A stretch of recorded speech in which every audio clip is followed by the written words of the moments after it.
I'm Dr. Kaczynski, and this is Plastic Surgery 101, your source for plastic surgery answers on the internet.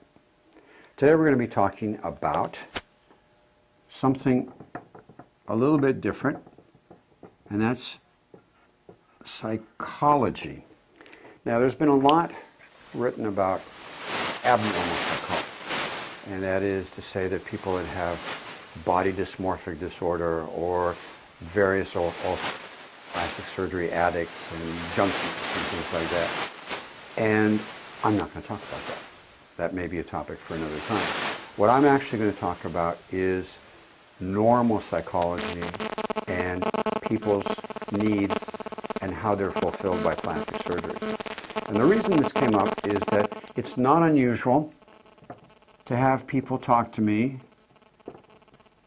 about vanity and be somewhat sheepish, somewhat guilty feeling about actually having plastic surgery. And one of the things that I explain to them, that it's all part of a continuum of taking care of our looks. People take care of their hair, they do grooming, they wear nice clothes, and looking well put together and looking like yourself is all part of the continuum of taking care of yourself. Otherwise, we wouldn't bathe or wear clothes or do anything like that. But there's actually a more deeper level that addresses this issue. And that's the idea of conformity and identity. What that means is that people are mammals, they're primates, and they're social animals. As such, all people want to fit in to their family or their group. And if you don't fit in, if looks are outside of the bell curve that fits in, your group actually will either subtly or not so subtly ostracize you. Pretty obvious examples of that are cleft lips.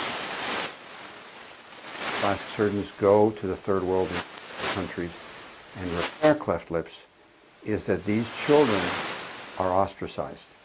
They're considered deformed, they're considered strange, they may even be considered cursed because of their appearance. As soon as their appearance becomes normal, they fit in and they don't have that social stigma. In our country, something that I think we can hear every day is children with big ears.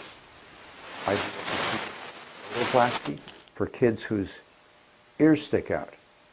And at some point in school, usually around the first or second grade, they start getting teased. They start getting called Dumbo or various other things that have to do with their ears. And it's interesting that these young children actually will ask their parents to have that fixed. They don't know exactly how to do it, but they don't want to be teased anymore. What else is interesting is that after the procedure, it's as if they never had the big ears because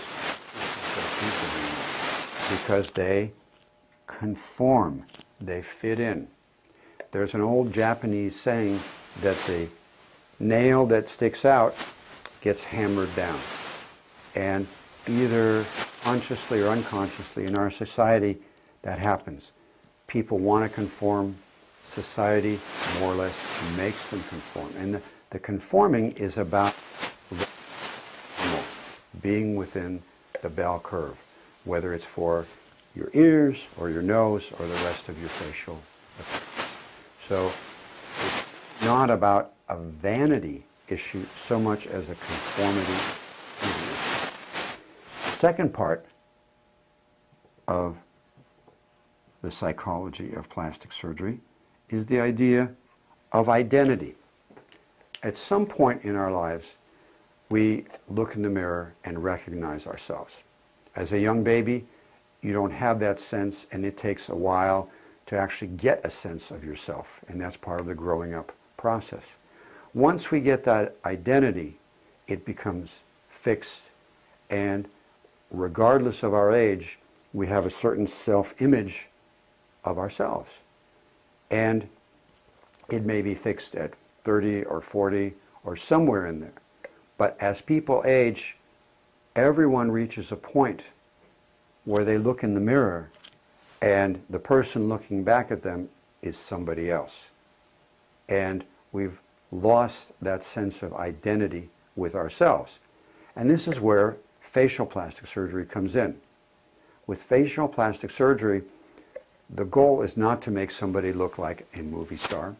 It's not to make them look like they're 20 years old. It's not to make them look like anybody else but themselves. The goal is to restore your identity and to recreate the image that you can identify with better. And with good plastic surgery, the after result gives you that sense of identity rather than looking like a space alien or somebody else. So the whole idea of the psychology of plastic surgery is that people want to look normal. They want to be able to fit in with all the rest of society, and they want to look like themselves. And that's the goal of good plastic surgery. This brings us to the end of our tutorial. I'm Dr. Andrew Kaczynski of Advanced Concepts in Plastic Surgery, where art, science, and beauty come together for you. For more information, please come to our website, drkmd.com. Thank you.